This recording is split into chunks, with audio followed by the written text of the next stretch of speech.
Hello. I am Judy Regensteiner. I'm a professor of medicine here at UC Anschutz, and I am also the director of the Center for Women's Health Research. And with my colleague, Chiara Delmonico from UC Health, we're going to sponsor this program, although Dr. Winia, one of our speakers, is going to be the Master of Ceremonies tonight. Just to tell you, I want to thank you so much for coming out on this less than beautiful evening. Sorry about that. It always makes me mad when it snows on a day which I have an event because I figure how dare it, but it dares. So thank you all for coming, and we really appreciate it. The Center for Women's Health Research sponsors the Let's Talk series along with UC Health, our wonderful partners, because of our three-part mission where we do cutting-edge research in women's health. We also train and mentor the next generation of young researchers, young physicians, MD and PhD scientists who want to have a career in women's health or study sex differences, and we educate the public and healthcare providers. It's in that third role that I'm here tonight. I'm so thrilled to see all of you, and I look forward to a really excellent program. I think Dr. Regensteiner said it all. Thank you. Dr. Winia, please come up and be our MC for tonight.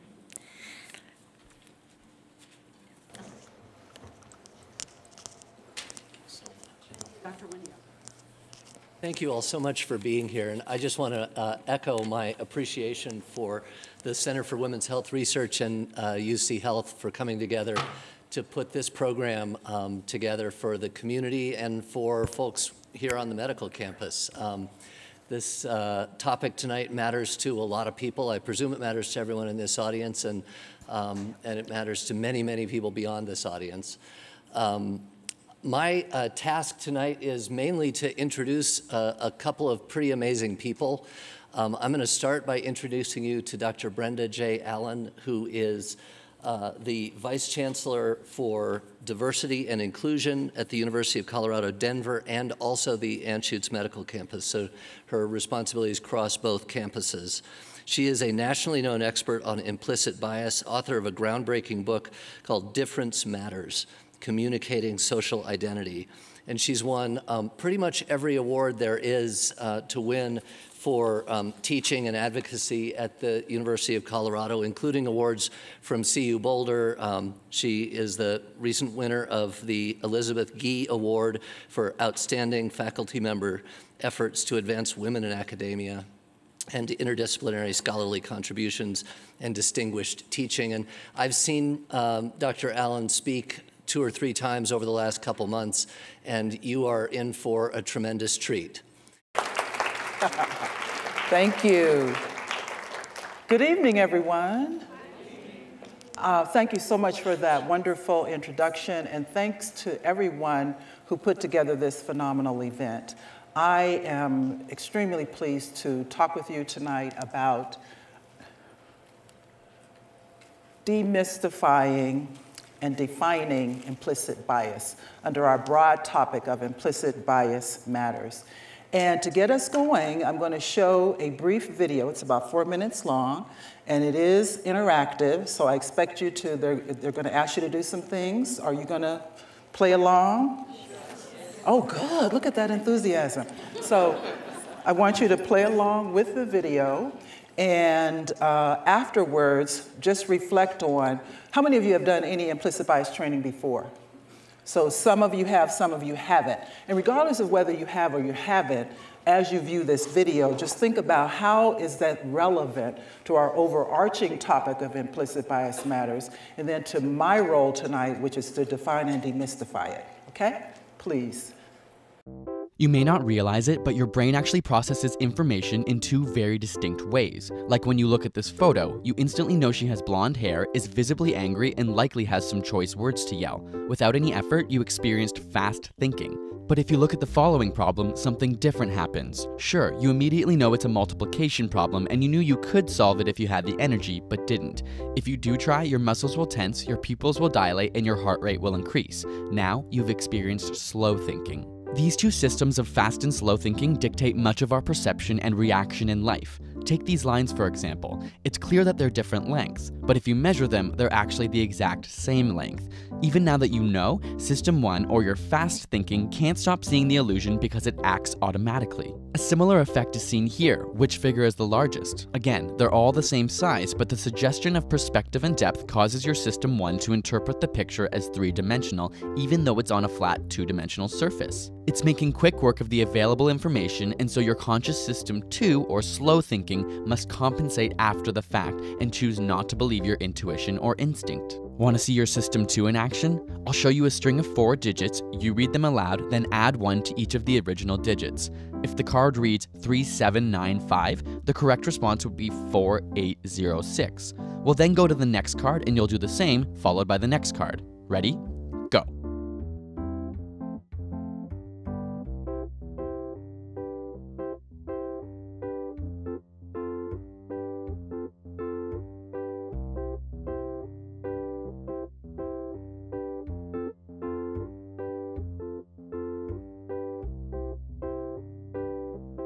Few people can cope with more than 4 digits, but even harder is add 3. The interesting bit is that though your pupils would have dilated, you often become effectively blind when you fully engage System 2. Did you notice the color of the text change? Or how about the fact that the numbers completely changed when I put them off to the side? Listen to the following puzzle. A bat and a ball cost $1.10. The bat costs $1 more than the ball. How much does the ball cost?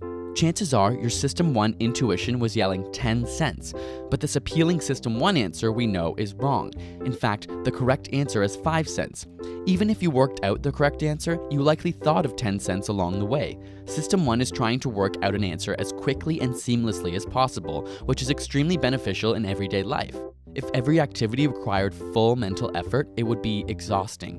But knowing this allows us to understand that not all of our first impressions are correct. How many animals of each kind did Moses take into the ark? So few people detect what is wrong with this question that it's been dubbed the Moses illusion. In fact, Moses took no animals, Noah did. Again, our brain invests as little resources as necessary so that things run quickly and smoothly. Because Moses is not abnormal in the biblical context, System 1 unconsciously detects an association between Moses and ark and quickly accepts the question. In a similar way, System 1 generates context without you knowing. Reading each of the following may seem fairly simple. A, B, C, Anne approached the bank, and 12, 13, 14. But your brain actually interpreted these ambiguous statements without you ever knowing. You could have read it as A, 13C, or 12, B, 14, but your brain created the context unconsciously. Also, you likely imagined a woman with money on her mind walking towards a building with tellers. But if the sentence before this was, they were floating gently down the river, the entire scene would have changed because bank is no longer associated with money. Without an explicit context, System 1 quickly generates one based on previous experience. In this case, you've likely visited more banks than rivers, and so the context is resolved accordingly. This ties into a concept called priming. For example, if I said wash, how would you complete this word fragment? Most would see soap, but had I just shown you the word eat, you'd be more likely to see soup. In this way, both eat and wash prime your thoughts. Though System 2 likes to think that it's in charge and knows what's going on, the truth is that priming effects have even been shown to affect and modify behavior. These arise in System 1, and you have no conscious access to them. If you'd like to learn more about the thinking systems in your brain, check out the book Thinking Fast and Slow by Daniel Kahneman, which covers it in great detail. I'll put a link in the description which you can check out. Got a burning question you want answered? Ask it in the comments or on Facebook and Twitter, and subscribe for more weekly science videos.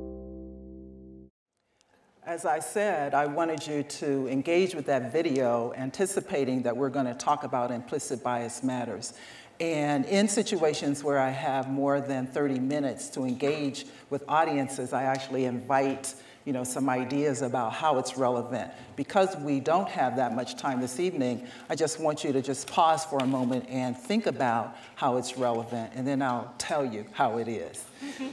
So the takeaway here is, as you see, it says brain tricks. This is how our brain works, is when we think about implicit bias, to understand the actual process that we undergo is one that's part of neuroscience. It's how our brains work. It's how we've been socialized. In certain situations, there's a stimulus response, could be one way of looking at it. It's also that frequently we are just wanting to get things done. We're not stopping to really analyze. So this is an important way to begin our conversation. As I invite you, for my time again is to define and demystify. And in defining and demystifying, under that broad notion of helping us all understand implicit bias matters, that is to say it is something significant, it matters, and there are different matters or issues we need to think about. And what I hope is by the time we're done this evening, you really understand more deeply how and why it matters, and you have ideas of what to do to mitigate implicit bias. So let's start then with fully defining implicit bias. And of course, it's a qualifier, implicit and then bias. And it's important to understand that bias is not a four-letter word. Well, it is, but it's not like a bad word. Bias refers very simply to, and I can't help myself, I've got to get some audience participation. What does bias mean to you, just in everyday terms? Anybody? Bias. Prejudgment. Prejudgment. Predisposition. Fabric, bias, you know, it's like, really, and that's actually relevant to this, right? It's a particular slant, if you will. So bias in and of itself is something we all have predispositions, preferences, prejudgments about many things in life. How many of you have a favorite color? Can you guess mine? You would be wrong, it's purple. As the queen of the universe, I can't help but have purple as my favorite color. The modest queen of the universe. So bias then refers to prejudgments, ways that we have predispositions about anything in life.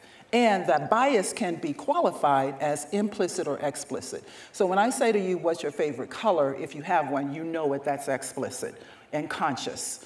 Implicitly, you may tend toward certain colors and not even realize it, and others may point it out to you. So it's important to make that initial distinction of implicit, explicit, conscious, unconscious. And a lot of work in this area actually refers to unconscious bias, but I've tended to prefer to talk implicit because with unconscious, it may seem so very hard to get to because it's unconscious, and implicit means it's implied somehow. So implicit bias, to be even more specific, it refers to attitudes or stereotypes about other human beings that unconsciously affect our understanding, actions, and decisions.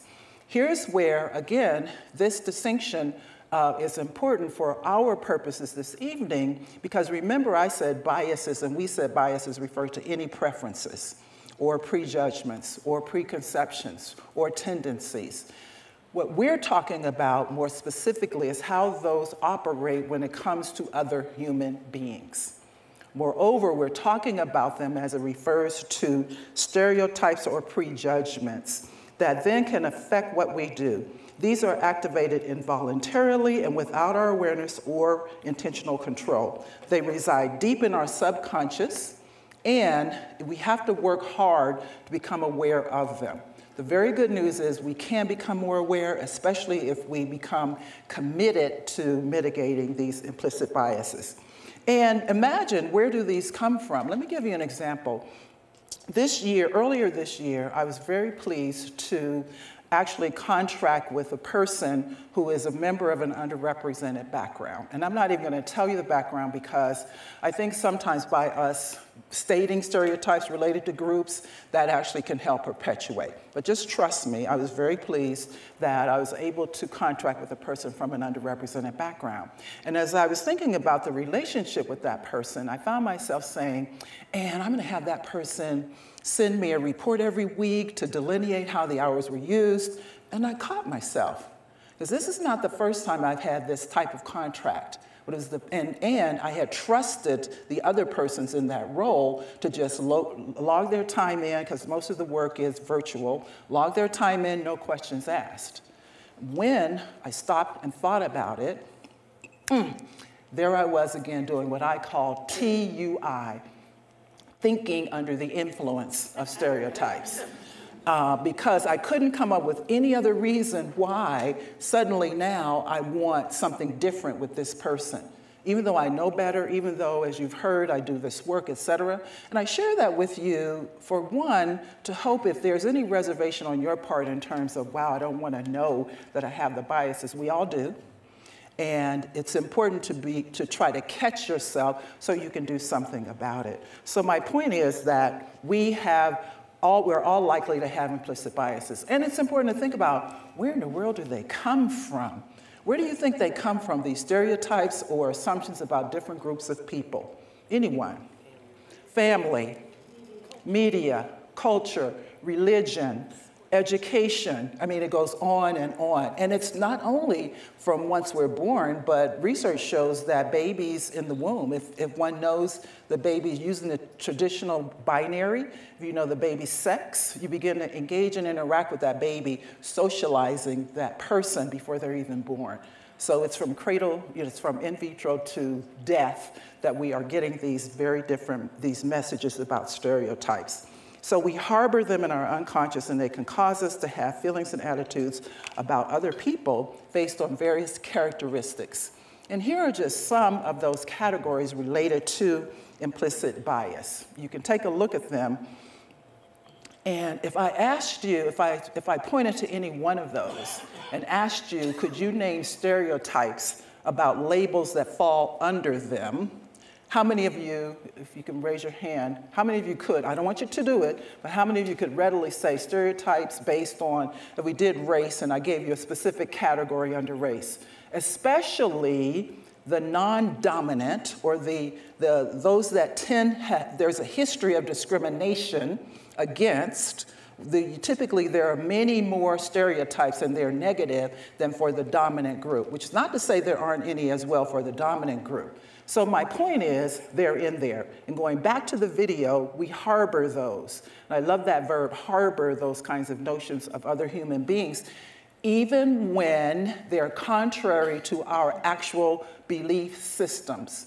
So the example I gave to you, I definitely do not know in my heart of hearts that I'm prejudiced against persons in the category of that person with whom I made a contract. But I do know I've been socialized since I was a kid.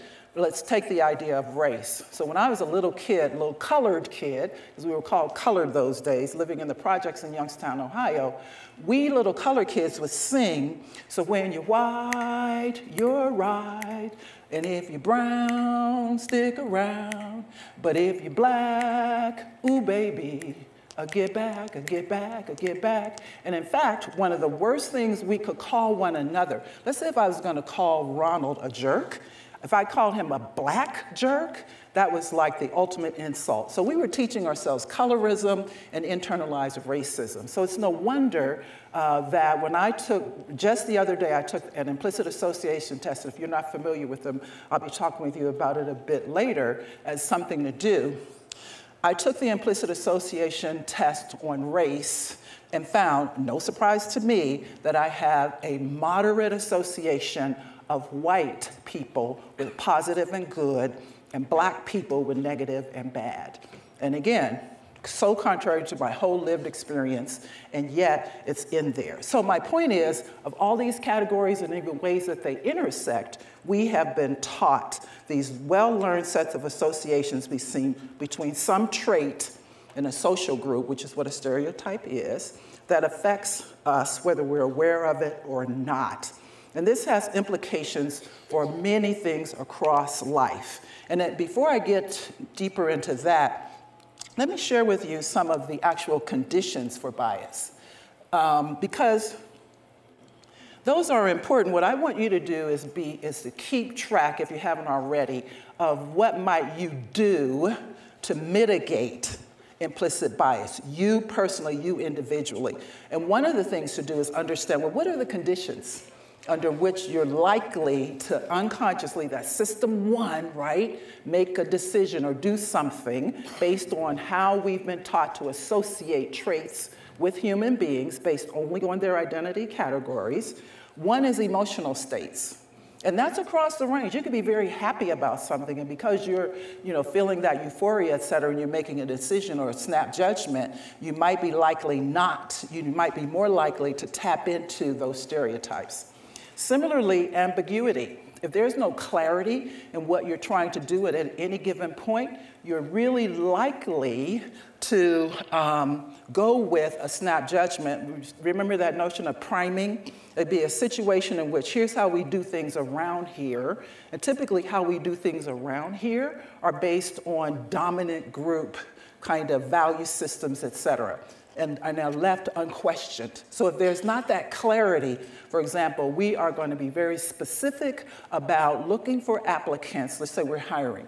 We're looking for applicants who have a proven track record of working with diverse populations, which is very different than saying we're looking for a person in terms of their embodiment. So that's a criterion. But if we haven't made that specific, and if we're not tracking how we are engaging the decision-making, we're going to be likely to lapse into typical ways of judgment. Similarly, distracted conditions, high-pressure contexts, and lack of feedback. So I have the colleagues with whom I work and the persons who report to me know I want them to give me feedback on these issues. Earlier this year, after a staff meeting, a female staff member came up and said, Dr. Allen, I noticed during the meeting that you tended to call on the men in the room more than the men. Excuse me, the men in the room more than the women. And you can imagine my response. Haven't you heard? I got the GE award for working with women, so that couldn't have happened. Kidding. Actually, my response was, thank you very much. And by the way, this is important too, in terms of if someone gives you feedback, that there's a sense that something has occurred, it's important for you to be gracious, even if you think it through and realize maybe they're off base. But that's important in this work because that's a way of showing respect and valuing others. So soliciting that feedback is really crucial. But typically we don't have that kind of feedback built in. So with that, let's talk a bit, think a bit about why does implicit bias matter? And once again, if we had time, I'd ask for some of your ideas. I want you to be thinking about them. Thank you. So it matters because, as I said, it can influence our attitudes and behavior. It shapes our perceptions and our decision-making. It's often incompatible with our conscious values. And it can help perpetuate inequities. It can help us neglect to reap the benefits of being inclusive of a wide variety of persons in our various settings. It can influence healthcare interactions, as I'll share in a moment in terms of some of the research.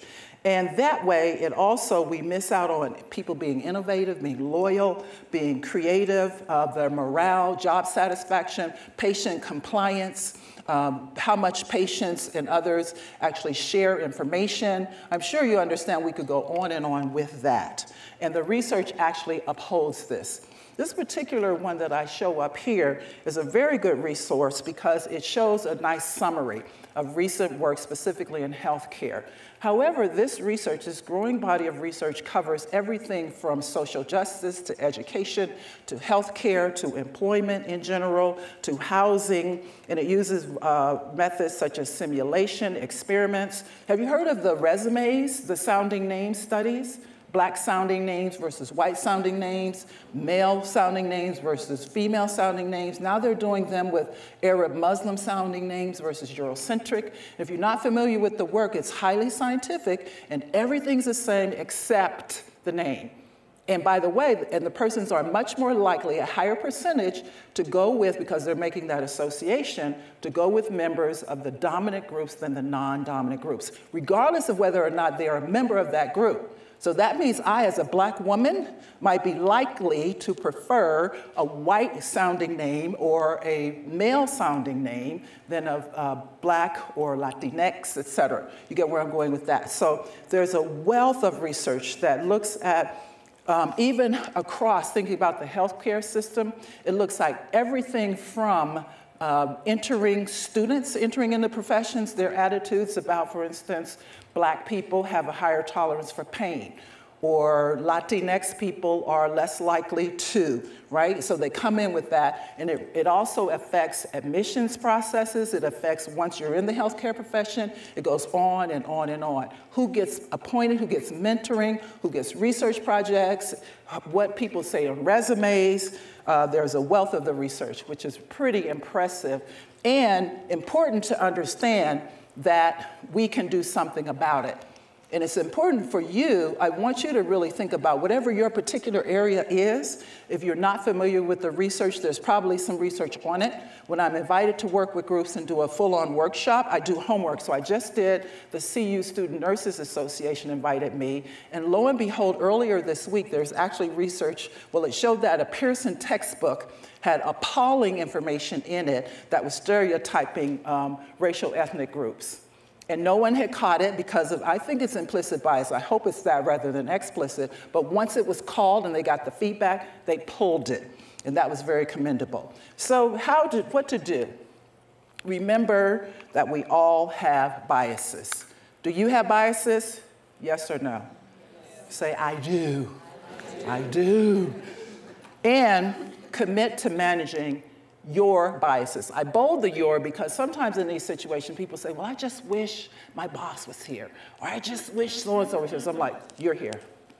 You're here. It starts with each one of us individually. We really can make a difference in this regard. And recognize that we can learn more. We're in such a wonderful age where there's so much information. There's a wealth of information available. Be mindful of TUI, which is what? Thinking under the influence. That's from Brenda J. Allen, Difference Matters. And if you catch yourself thinking under the influence, redirect your guilt or your shame.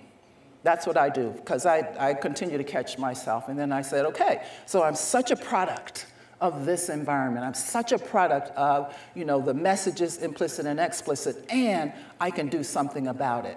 Does my thought that could be deemed as racist does not make me racist. My thought is not me. Slow down. Develop cultural humility. Recognize whatever, and we all are multicultural beings, so we have culture based on our gender, race, social class, nationality, whatever our professions are. I define culture broadly. So have humility that whatever your cultures are, there are also other cultures, and so to be humble about that. Solicit and offer feedback. The implicit association test, again, I encourage you to check them out if you haven't already. I just did the one I told you on race and found out still I tend to prefer white people over, or associate white people with good and black people with bad, and they have a lot of other tests along those lines. Individuate. View each person as a full, complex human being. By the way, this doesn't mean that just think where we're all the human race, right?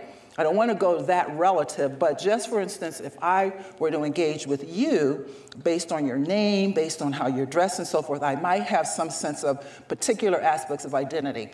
And perhaps you know, socio-psychological research says that we tend to see in Western culture race, ethnicity, and gender, and maybe age, right? Even though people want to say, I don't think of you as black as like, too bad, because I really do, right?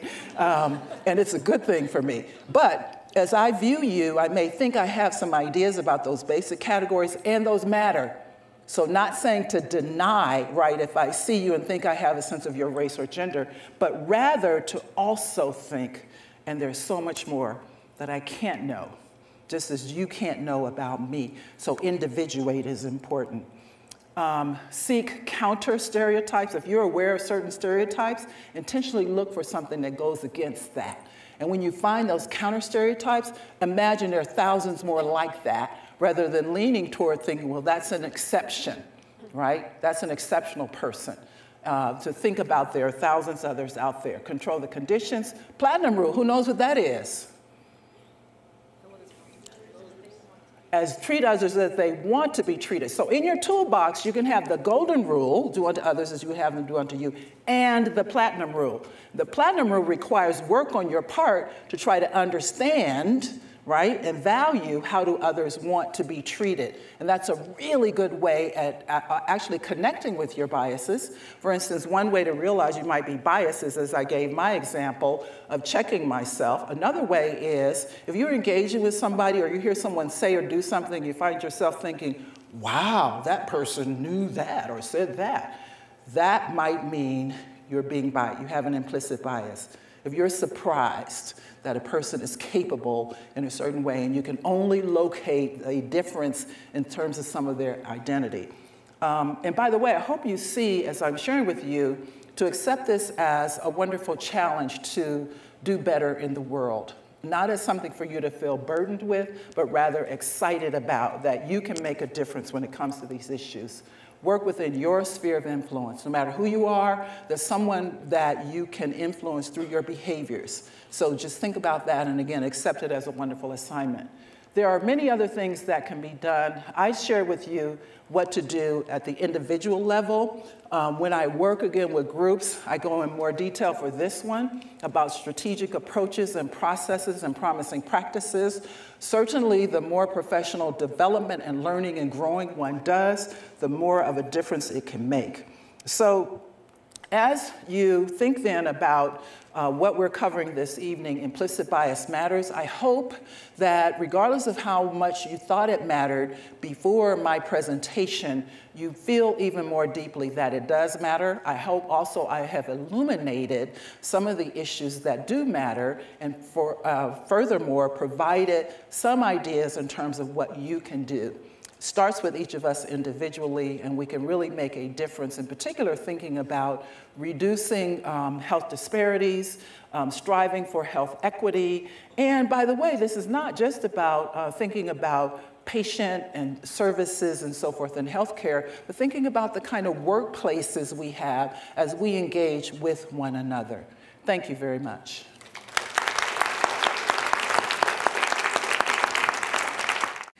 Thank you very much, Dr. Allen. That was wonderful. We are very fortunate tonight to have Dr. Matt Winia, Director of the Center for Bioethics and Humanities at CU Anschutz Medical Campus, present a challenging and thought-provoking case study. Dr. Winia is a physician specializing in internal medicine and infectious disease and has a special interest in exploring everyday challenges in healthcare and health policy, and founded the American Medical Association's Center for Patient Safety. Additionally, he was the Director of Patient and Physician Engagement for AMA's Improving Health Outcomes. And among his many talents, Dr. Winia has been a professional actor appearing on stage in many Shakespeare plays. He is now host of a novel podcast series called Hard Call, which he explores the toughest healthcare decisions. We are really excited to hear you speak. Thank you, Dr. Winia. Thank you. But for this talk, I'm going to ask you to pull your phone out, okay? And I'm going to ask you to just test out the system with me here. This is an audience polling system. It's done by text message. So pull out your phone. What you're going to do is text AMCSOM. And you're going to send that message to the number 37607. So in the to box, you're going to put 37607, and the message you're going to send is AMCSOM. Oop, my mic is cutting out. Once you do that, you will get a text message back. Are you starting to get text messages back? Okay, once you have received the text message back, you can answer my question. How old are you? Easy question. We're going to start with an easy question. Are you extremely young? If so, just text A to 37607. So just reply to the message that you just got back. Or text A and hit reply. If you are not very young but still quite young, then text B. If you are not quite young but you are definitely young, because you're in my group, then you would text C. And if you're pretty youngish, you would text D. Okay? So I'm going to go forward here and see. We've got about 54 people. By the way, if you are in the if you're in the audience outside of here, you can still vote. So I don't know if you guys can see me up on the screen here. You guys, you can vote too. Just do the same thing. Text AMCSOM to the number 37607, and you can vote. Yeah, see, we're getting a bunch more votes. Okay, so so let's see what we got here. Oh, so we have a nice spread. Okay, next question. Because we tonight are talking about implicit bias and gender, I would like to get a sense of who is in the audience with regard to gender. And apologies, I understand very well that there are more than 3 categories. I'm putting 3 up because we don't have enough time. So if you consider yourself female, A, male, B, other, or a third gender, C. All right, people are getting good at this. We got 70 responses right off the bat. All right, as expected for a talk about implicit bias and okay, and the last one, not the last one, but the last one of these sort of basic questions. I'm going to be giving you someone's story, and it's the story of a man with a serious mental illness. And so I like to start this by asking how prevalent serious mental illness is within the families and friends and amongst ourselves in the audiences that I talk to. So in the last year, just in the last year, have you or someone you love experienced a mental illness? These conditions are among, if not the, most prevalent conditions that we see in healthcare. And we often don't notice them, right? So that's what we're going to talk about tonight. I'm going to use this podcast that we do called Hard Call. And the idea of the Hard Call podcast is that we tell real people's stories. I was asked to do this, even though the story I'm going to tell you is the story of a man with mental illness. And I realize this is about women's health and well-being. But it's a real story, so I can't really change it. Instead, what I'm going to do is say a couple words about the ways in which stereotypes, bias, and stigma intersect between gender and mental illness, and then we'll talk about the story. I just like this slide because I've lived in cheesesteak. I've lived in yes sir and yes ma'am. I grew up as a rainy hipster, and now I live in the snow.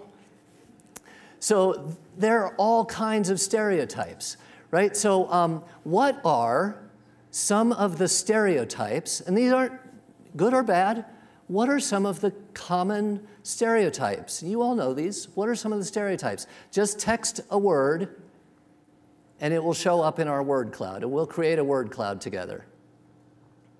Emotional, nurturing, mothers, moody, flighty, weak, brilliant, maternal, unstable, neurotic. I haven't seen hysterical yet, but that's sort of a classic blending of female physiology and stereotyping of mental illness. So you'll see this conflation of stereotypes about women, some of which are good, positive, what you might call positive stereotypes. Let me just skip forward and say that even positive stereotypes can sometimes be a problem, right? So the idea that we all know women are nurturing, they're more caring, that will affect the behavior of women sometimes in counterproductive ways because they don't want to go against the stereotype of being nurturing and caring. And that may prevent a woman from behaving appropriately in some circumstances. And by the way, the opposite is even probably more true. The idea that men might avoid that kind of behavior, which is positive behavior and desirable, for fear of looking female or feeling female or being seen as female. Just a quick word on the difference, and Brenda mentioned this already, between stereotyping and bias. Stereotyping is a belief about a group, right? So white men can't jump, that's a stereotype. A bias is a preference, often based on a stereotype. So if you say white men can't jump, you're a white man, I don't want you on my basketball team. That is a bias. That is acting on a bias, right? Implicit bias, as we've learned, is either a positive or negative mental attitude towards a group or an individual member of that group that a person holds at a subconscious level. So we've talked about this already. I won't go into it in more detail, but I do want to say a word about stigma, because stigma is a particular type of bias. Stigma is a common negative bias that many people hold. And stigma, you know, comes from the Greek, stigmata, right? A mark. So a stigma is a mark. So the scarlet letter, classic stigma, right? The stigmata of Christ on the cross, right? It's a physical mark. There are many stigmata, however, there are many things that are subject to stigma where you can't see it, right? So it's hard to hide the fact that you are female. Not impossible, but it's not easy for most people to hide what their gender is. So that is a visible stigma. Mental illness is often an invisible stigma. It is a subject of invisible stigma. And this is the final point I wanted to make before telling you the story, which is that stigma and social power structures are inextricably interlinked. So it is very common for people to be subject to multiple stigma. So the woman who's being stepped on is probably depressed. And so she's being stepped on twice, even if she's depressed because she's being stepped on. So let me play with you. Now, I do have to say, I'm about to play you a clip, and I'm going to play several clips from this podcast. If raw language bothers you, I apologize in advance. But these are clips, so I'm gonna just start, and I picked this one in part because we give the. Are we taping? We are taping. So we should start by doing this disclaimer. Yes. This episode of Hard Call contains harsh language, including the use of multiple ethnic slurs and swear words.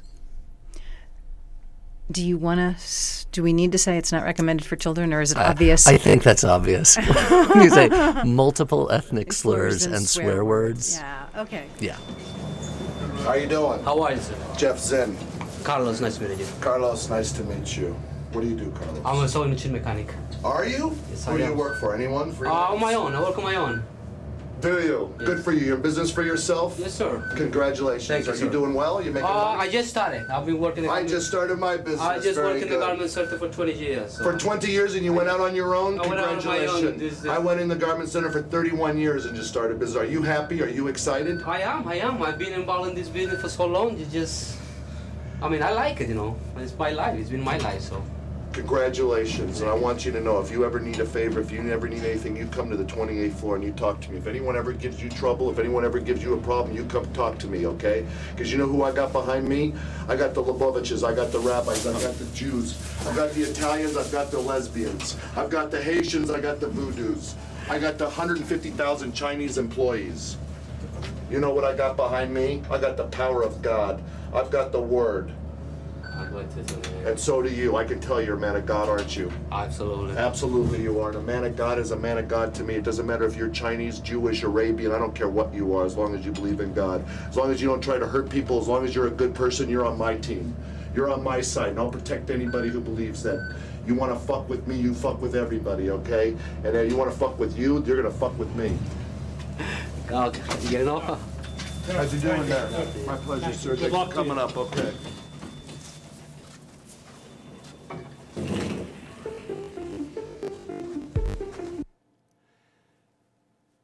So that's Jeff Zinn.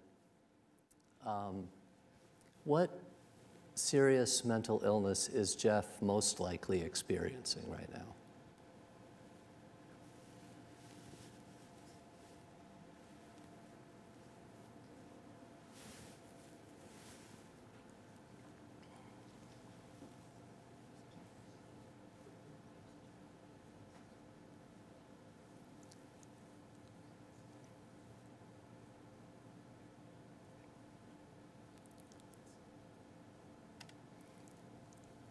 Right.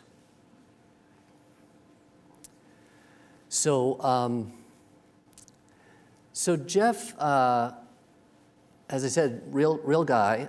Jeff is a successful businessman at the time of this, at the time of his initial mania episode. He is starting a business in the garment district in Manhattan. He's a millionaire at this point. And one of the things that a millionaire with mania can do is hire a film crew to follow him around because he thinks his life story is that compelling that it should be made into a reality TV show. So he hired a film crew to follow him around, and that's how we got the tape of Jeff as he descended into his manic break. Jeff's wife eventually, after he gives away $100,000 to charity because he's in connection with God and God has told him that he'll get tenfold back anything he gives away. His wife thinks that that is a danger to them. And although he has never threatened to hurt her physically, nor has he threatened to hurt himself physically, she believes that he is going off the rails, and she tricks him into going to see a psychiatrist. She says, "We need marriage counseling." So he arrives at the marriage counseling session. The psychiatrist knows that she's evaluating him for whether he needs to be hospitalized. He clearly will not want to be hospitalized.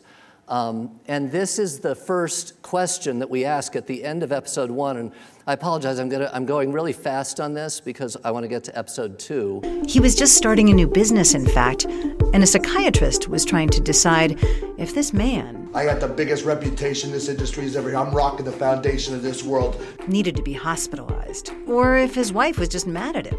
Because she only talked about the money. He just gave away $100,000. I said, okay, so people lose millions. You know, it's only money. I mean... So this is the question we ask at the end of the episode, and we talk a little bit about the reasons why someone might be hospitalized against their will, some of the ethical issues associated with making that decision. So I'm going to ask you all to go ahead and make this decision. What would you do if you were the psychiatrist and you had him in your office? He's about to walk out. He's acting like you've heard, quite manic, but he hasn't hurt anyone. But he has given away $100,000. His wife doesn't think that's a good thing.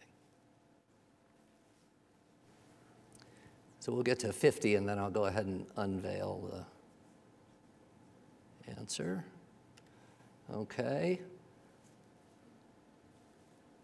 So most people would let him leave. What actually happened was he was not allowed to leave. I put this up.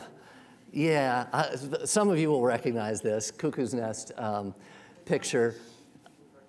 Yeah, the youngish people will recognize this.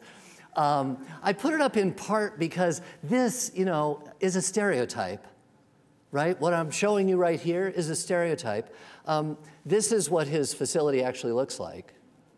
And this is what most inpatient mental health facilities look like. But that's what happened to Jeff, is he was hospitalized. He was hospitalized for 5 days and was started on medication for bipolar disorder type 1 with psychotic features. And I just want to give you a quick rundown on the diagnosis of mania with psychotic features, in part because we have this tape that just takes each one of these criteria from the Diagnostics and Statistics Manual and we'll give you, an example. So we kind of played a little bit of this before, but this is inflated self-esteem. Whoops. Boy, you got to be fast with this. I'm gonna win every fucking award there is, okay? Because I'm coming, and I'm coming in all fucking directions. I'm coming on the fucking video, I'm coming in television, I'm coming on the website. I'm coming at you so hard you don't know what to do about it.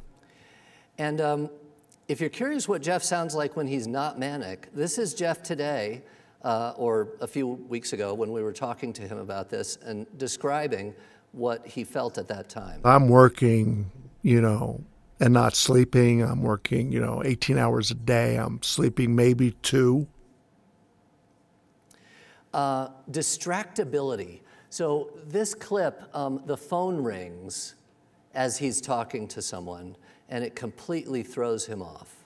I kept coming to New York, in the biggest city. Well, you know what they say? If you can make it in New York, you can make it anywhere. Well, I made it in New York, and that fucking noise is killing me. You hear me? That fucking noise. They won't stop that fucking noise. Right. I'm not going to play you all of the clips, but I will give you this clip of increased talkativeness, what we call pressured speech, in part because it's a terrific example of a phenomenon called echolalia.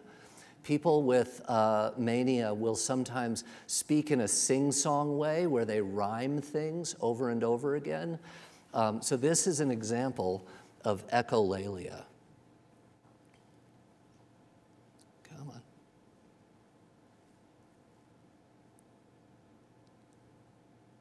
Come and catch me. You can't catch me. Nobody can keep up with me. You hear me? I can talk faster than anybody I know. I got the jive. I got the mive. I got the die. Because it's win with zin, zin, zin, zin, zin, zin, zin, zin, zin, zin, zin, zin, zin, zin. It's Tarzin.aol. It's Zin. It's Luzin. It's Amazing. It's Anazin. You got a headache? I'm going to give you one. It's called Anazin. You want to give me shit? I'm going to come at you with a rope. It's called Tarzin. So Jeff had all of the diagnostic criteria for mania.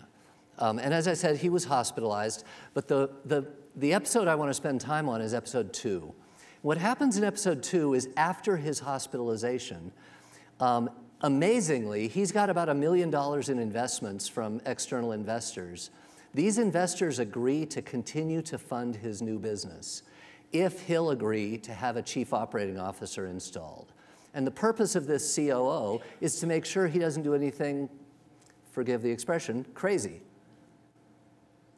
And almost immediately, Jeff and the COO get into a conflict because Jeff believes that when he sits down with his buyers, people whom he's known for a long time, they will know he's different because he knows he's different. He's on meds now. He's acting differently. And he thinks he has to tell them, partly because they'll figure it out and wonder what's wrong, and partly because he thinks honesty is important, and partly because he doesn't want to contribute to mental illness stigma. This is a smart guy. And he sees that if he hides this, he will be just contributing to mental illness stigma. The COO says, don't you dare. You do not owe them anything. This is your private medical information. You don't need to tell anyone about it. And if you do, some of them, maybe all of them, will drop their orders. And this isn't just about you. This is about our whole company. And if you want to fight stigma, we'll make a donation to a mental health foundation. But we are not going to fight stigma one person at a time by you telling the buyers that you were recently hospitalized with your psychotic illness. So if you were Jeff, what would you do? You're not really sure whether you're thinking straight. You're only, a week out of a hospitalization for a mental illness. Your COO is saying don't, but your gut is saying I need to be honest.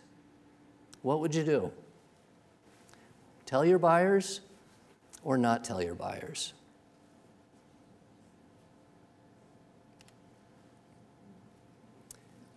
All right, so we're 70-30, 65-35. So let's talk for a minute about this. And we're going to do the same thing we did with women a minute ago. What are some of the words that come to mind when you think about someone with a serious mental illness? And if you want to be specific, think about someone with manic illness. Because there are some both negative and positive stereotypes associated with mania. So what do you think are some of the words that people use? Intense, struggling, troubled, crazy, unpredictable, dangerous, traumatized, reckless, confused, troubled.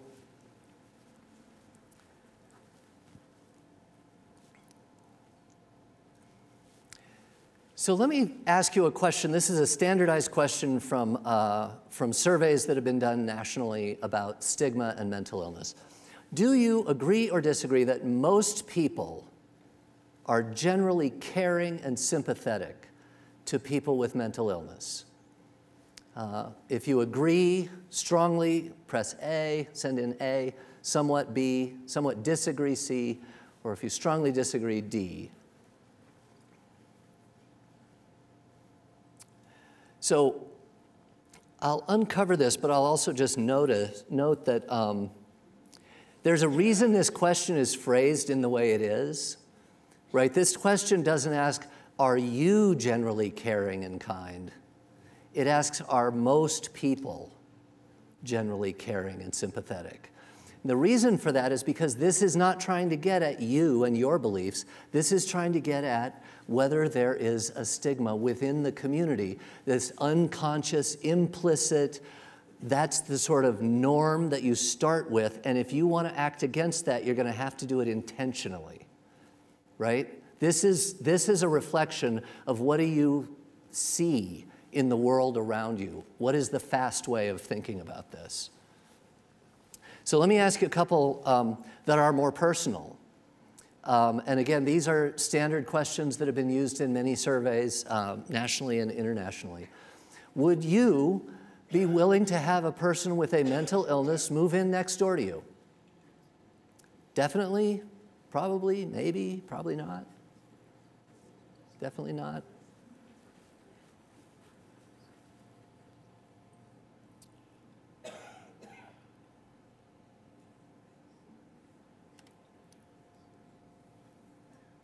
All right, so we have about 13, 15% would not, and the remainder would, so it looks pretty good in terms of a lack of stigma here. What about this one?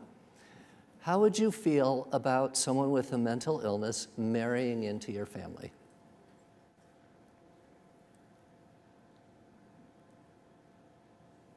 We talked to Jeff about this, by the way. He got divorced from his wife. Although not that fast, it took several years. And he had to make decisions about whether to disclose his mental illness to women that he would subsequently date. And he said the majority of the time, as soon as he disclosed, they would, not have another date.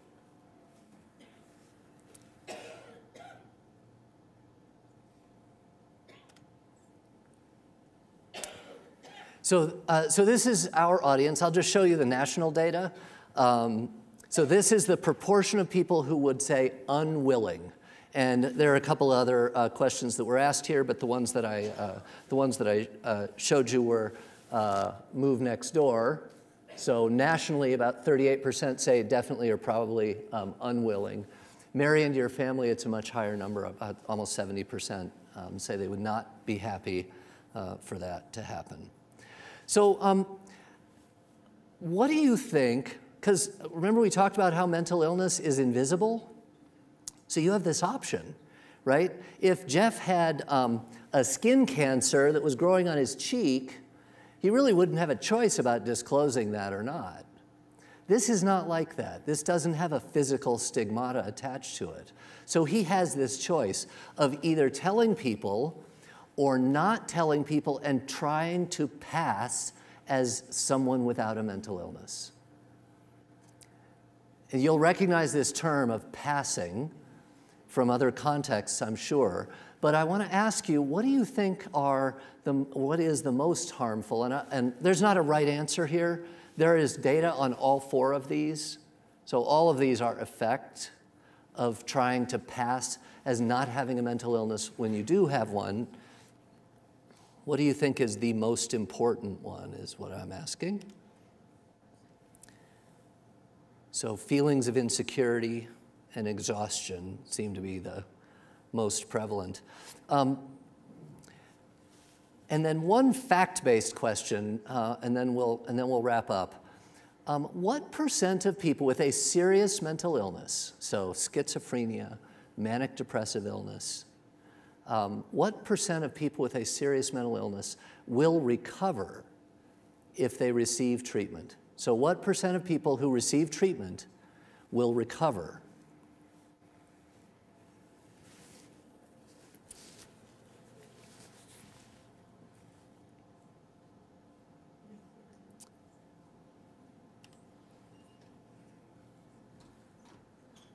So we have a pretty good spread of how people think about recovery in mental illnesses. So one of the remarkable things about mental illness is how treatable it generally is in comparison to many other conditions that we treat in medicine. So people with bipolar disorder who receive treatment, 80% of the time can recover. That stands in pretty stark contrast to, I'll just throw up hypertension, because I spent 5 years at the American Medical Association trying to improve our capacity to manage hypertension. And in this country, 40% of people with hypertension can't get it under control. Almost half don't have their high blood pressure under control. So by contrast, and if you look at something like pancreatic cancer, obviously much, much worse. So by contrast or by comparison, incidentally, this is one reason why some people have said that the real challenge in treating mental illness is not treating mental illness, it's the stigma. Because 40% of people with very serious mental illness, things like schizophrenia, are not getting treatment. And on average, people with a serious mental illness will wait 10 years before they seek treatment. And there are a number of reasons for that, but one of them is quite clearly that they don't want to receive the label of being someone with a mental illness. And in this way, the stigma is worse than the disease itself. So this is what Jeff is really balancing. The very real stigma and his desire to attack it and to be truthful. And on the other side are potentially the success of his business if, in fact, his chief operating officer is correct, and his medical privacy, which it is true, he does not owe anyone, right, to be honest about this. So just out of curiosity, I'm going to put up this one last question, which is the same question I asked you before. Having thought a little bit more about it, have you changed your mind? Or do you really, it's okay if you haven't. I'm just curious if anyone has moved in one direction or the other. And then I will tell you what Jeff actually did.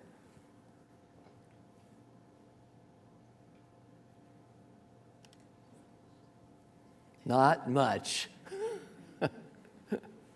Not much movement. Well, what I asked was, what would you do if you were Jeff? Anyone want to hazard a guess about what Jeff actually did? Has anyone listened to the podcast? So what did Jeff actually do? He told. Yeah, he told. And in fact, he still to this day says that his relationship with those buyers that he told got stronger. That the first woman that he told, one of the buyers whom he had known for some time, when he told her, she also had a close family history of dealing with a mental illness in the recent past. They really had a good talk about it. And there was no way she was going to drop her order. And if I remember correctly, she was the buyer for Dillard's, which, it was a big order. So they did very well in the first year of their business, and then things got complicated. So if you want to hear more, there are 5 episodes of Derailed. You can pull it up on iTunes or Google Play or Stitcher or SoundCloud, or you can go straight to our website, Hard Call Show, and listen to it. And that is my 30 minutes.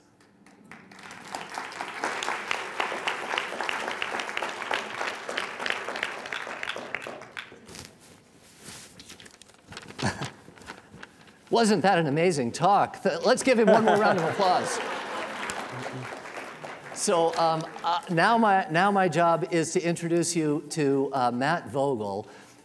I shouldn't have run to get this, because Matt specifically told me, do not use that, because it says things like he treasures bold ideas that are going to change the world. Stop.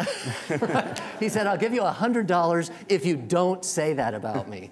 So Matt Vogel is the executive director of the National Behavioral Health Innovation Center. Matt and his team were instrumental in the development and implementation of the Hard Call podcast around mental illness, Derailed. So I owe him a debt of gratitude, and you all will too after you see what he's about to show you. Matt?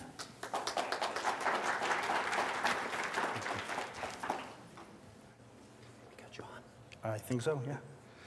Thank you very much. It is such a pleasure to be here. I got to do this event last year, and it was really one of the highlights of my fall, being able to do it. And then tonight, just especially to be here with Brenda and Matthew, who are two of my favorite people in this whole system. I've worked here for 20 years, and they're just two of the best, nicest, smartest people that I've ever met, and they're doing such incredible good in the world that I just adore them both. So it's really great to be here with both of you. And then my friend Kelly, when Brenda gave me the microphone and I left, I came back in and she said that the microphone was on and you could hear the toilet flush when I left. Did that actually happen?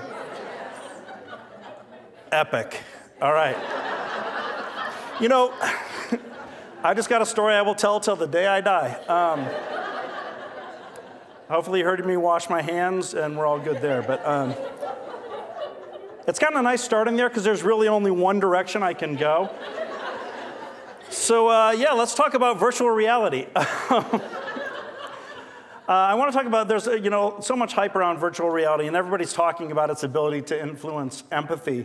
And that's what I want to talk tonight, is to really try to cut through the hype and talk about what we know and what we don't know about the use of virtual reality and where we think the field might be going. And I did a talk back in June on a different aspect of virtual reality. And afterwards, this woman came up and she said, "You never told us what virtual reality was, you knucklehead." So I learned from that, and I'm actually going to explain a little bit about virtual reality first before we get into its ability to be an empathy building tool. So basically, in its simplest form, virtual reality is about putting somebody in a completely immersive environment. So if you think if you dunk somebody in water, you're completely immersed, it's on all sides. And that's what happens with virtual reality. We strap a tiny little TV set or cell phone onto your face, and then in all directions, wherever we want to put you, on the moon, in a video game, under the sea, on top of a building, anywhere that we want to put you, you can be a part of that environment. And it's incredibly powerful. How many people have tried virtual reality? So a lot of you have, all right, that's great. And of the people who have tried, how many have done like a cell phone-based VR? And how about like a PC-based? Okay, so a few, that's great. So I'm gonna show, we'll do one little demonstration of VR generally in a minute, but as I mentioned, there are different kinds of virtual reality, so I'm going to use a lot of these interchangeably, but basically there's VR that your cell phone uses, which have the advantage of being inexpensive. They have the disadvantage because you can't really interact with the environment. And then there's PC-based, which is the HTC Vive, which we're going to use tonight, and the Oculus Rift. And those are much more robust, they're more expensive, but you can interact with your environment and do a lot more with them. So Brenda, why don't you come up here? Brenda has not tried virtual reality. And this is a very, very short, I'm going to go through this pretty quickly, demonstration. But the point to this one, this is not an empathy building thing. This is just to show you the power of VR. And VR pretty much works based on the hierarchy of our senses. And so visual in almost every case trumps all of our other senses. So if I say to you, it's snowing in here, that's one piece of data, I've just said that. And then you look, there's no snow, and you say, well, you're a knucklehead. I'm going to go with what I see. And that's how virtual reality works. So even though Brenda will know that she's on the floor in this room, we're going to put, your glasses are fine, and we're going to put you somewhere else.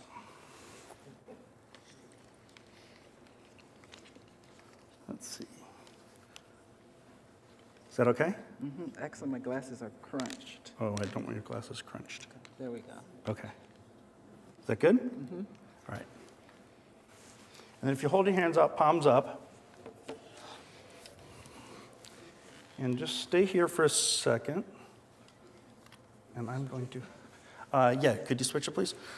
on the monitor, you're going to see what Brenda sees in the front of her field of view, but she will experience this in all directions. So we have her out on the city street, and if you take a couple steps forward, it should pick you up there. So are you seeing the street? So just stop there and look around in all directions, look up, enjoy the view. And the whole point to this exercise is to show you that VR is so powerful that it actually can produce physiological responses. So we're going to take Brenda now, and if you turn around, you should see an elevator.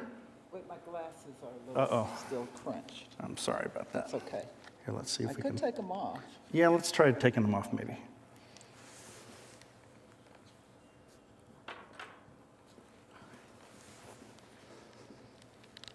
Okay. Is that better? Yes. Okay. So if you go ahead and turn around, you should see an elevator behind you. And walk slowly into the elevator. Okay, now turn around. And off to the right, you'll see some buttons. Take the controller, don't press any of the buttons on it, but just push the controller into the button that says plank on the top there. Push it into it? We're going to take Brenda to the top of a skyscraper about 400 feet above the street, and the elevator doors are going to open, and she's going to have a plank out in front of her that she can choose to walk out on or not. About half the people do. About the other half say, nope, I'm not getting out of the elevator, but I want you to pay attention to your heart rate, sweating, things like that. Oh, look at this. Very impressive. I'll tell you, the chancellor of this campus didn't get out of the elevator, so that's great. You're doing well. That's enough. Okay, that's enough. So go ahead. Why don't you turn 90 degrees, and then there you go. And if you look down, you can see the street below. And if you want, just go ahead and walk back into the elevator.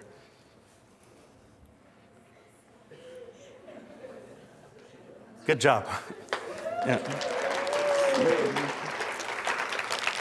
Yeah, yes, you get the wow a lot. We hear a lot of expletives too when we do that. Thank you.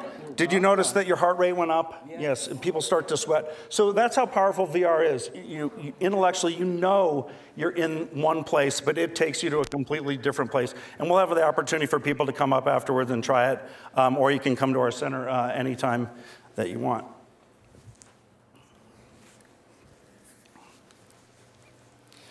So I want to talk about the hype. In 2014, there was a Time magazine cover with the guy who started Oculus Rift, and it said, virtual reality is about to change the world. And then Roger Ebert at the Sundance Film Festival coined the phrase, the ultimate empathy machine for VR.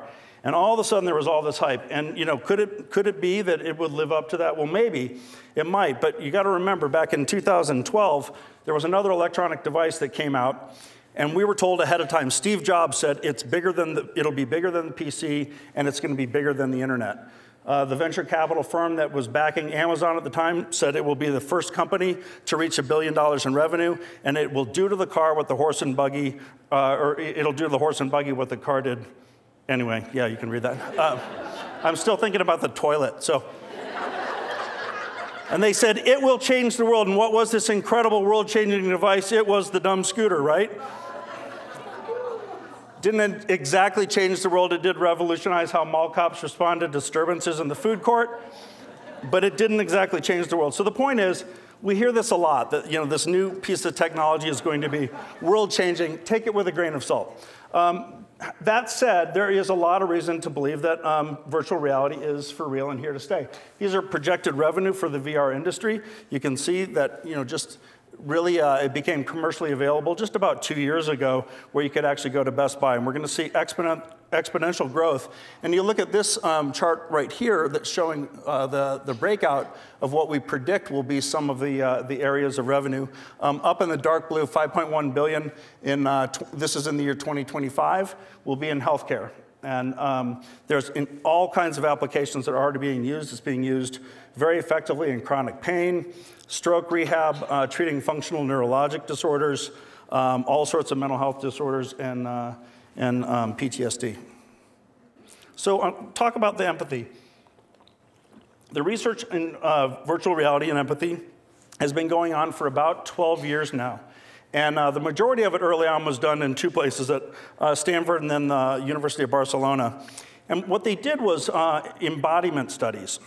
And the embodiment studies is basically where they're doing body swapping, where they take a person and put them in a virtual environment where they look like somebody else, and then they would see how they would react, and then they'd measure what kind of impact that had on their biases and whether or not they felt empathy for that person. And the early studies really looked at implicit bias around age, race, ethnicity, and those three. And they showed good effects with age. They had a couple of simulations where they had somebody who saw themselves as an older version of themselves, and they were in a job interview. And the way that the job interview questions were going, it was pretty clear they were not going to get the job because of their age. And then they saw a very positive, statistically significant impact on their empathy towards older adults. There were a number of problems with these early studies. They were done with homogeneous populations, really just college students.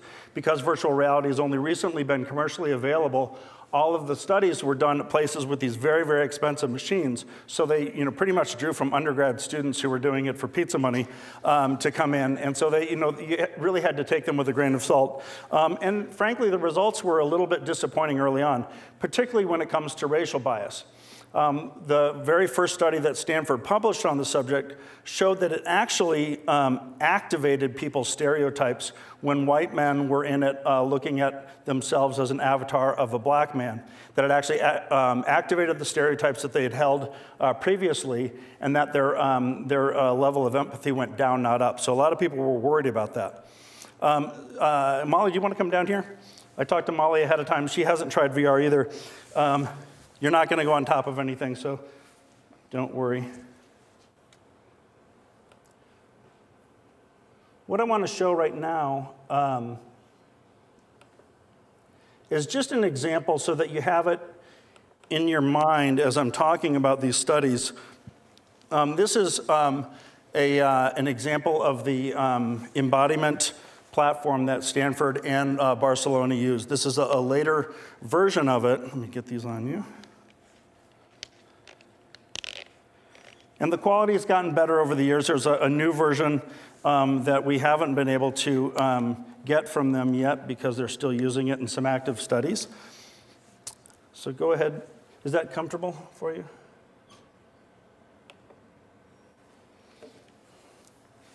Okay, and if you want to hold your hands out, palms up, I'm going to put the controllers in your hands. Okay, so Molly's in a room here. Molly, if you turn to the, why don't you turn to your left? Oh, yeah. I have the wrong hands. Yeah. Okay, so turn to your left. Now, keep in mind, this is about 6 years old, so this, the graphics, are much, much better than they were initially. So what you do is, Molly's looking into a mirror now, and go ahead and move your hands, wave at it. Why don't you move your head side to side, and duck down, and now pop back up. And so we can make Molly an African-American woman. I could also change, and there she could be a blonde woman, or we could make her a white male, John Goodman from Big Lebowski, or a black man. And what they would do is they would have people interact in front of the mirror for about 6 minutes at a time because they wanted to get something called presence. And presence is where you actually start to say, I'm taking on the characteristics of this. I'm basically accepting what I'm seeing, that I am this person in the mirror. Now, if you don't take the time to do that, which we're not going to do today because we only have 30 minutes, then the effect isn't strong, and I'll talk about that in just a moment. It leads to something called the Proteus effect. But then what they would do is once somebody had accepted that what they were seeing in the mirror was real, then they would introduce a stressor, and in this case, it would be a man behind her, and you can go ahead and turn around, Molly, and see the guy. We don't have the audio, but depending on the character that was in it, this guy would be saying some really racially insensitive comments, yelling, threatening the person, or in the case of the woman, he was making sexually suggestive remarks and advances on her. So early on in these first studies, they found that it actually activated stereotypes for white men who were going through this. But in later studies, as the graphic quality got better, and they learned that they needed to have people spend more time in front of the mirror to really get the effect, they started to see the opposite, that it actually was having the intended effect, and that we were having a decrease in implicit bias. The question, of course, is did the effect remain? So I'm going to go ahead and take those off. So like I was saying, with the later studies, a number of things happened that made them better. One is we had improvements in the software and the hardware. The graphics got better. Early on with the old avatars, people just didn't buy it. They didn't buy what they were seeing. And it led to something called the Proteus effect. And the Proteus effect is basically when you're interacting, when you create an avatar of yourself in an online environment, whether it's playing on a video game or in Second Life or in a virtual environment, that you start to take on some of the characteristics of that avatar. So if you have an avatar that's really tall and attractive, you start to act more confidently. You start to get closer to people rather than maintaining a distance. And they found that the same thing was happening to people when they were in the old, poor graphic quality simulations. The studies were still homogeneous. They have made a lot of efforts, but until recently, most of the studies are still done on college students. And they found that attitudes changed, but the question has been, does it change behavior? Well, that's a really tough one to measure. And we don't know to what extent it changes behavior with respect to race, gender, ethnicity, and age. But what we do know is that VR can have some very powerful effects on human behavior change in some other areas related to empathy. So for example, the one at the top is a simulation of color blindness. And so they had one group read about color blindness, another group went into a virtual environment and experienced what it's like to be colorblind. And then they asked them to help a person who was colorblind do some research about resources in the area. The people who had gone through the virtual experience spent twice as much time on the internet trying to research with the person that needed the help. And the one over here with the guy in the plaid shirt, it was called the Superman experience. And what they did with that is they had two groups of people that came into a city. And the first group, they said, okay, you're in a helicopter, and we're going to do a tour of the city. You're sightseeing. And they just flew them around. The second group, they said, there was a natural disaster, and the baby got left behind, and you have to go find it. And they flew through the city for 10 minutes to find the baby, found it, and then brought it out. Then afterwards, they knocked over a table with some supplies on it and things. And the people who had done the Superman experience were twice as likely to help pick up all the stuff as the people that had not done it, just based on a 10-minute experience.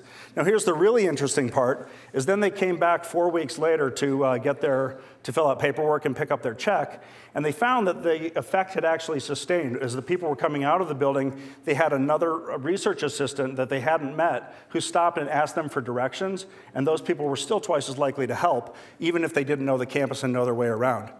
And then in the last one, they had a deforestation paragraph that one group read. The other group read the paragraph, and they spent 10 minutes in virtual reality cutting down trees. And they knocked over some coffee, and the people used 20% fewer napkins when they went to clean it up.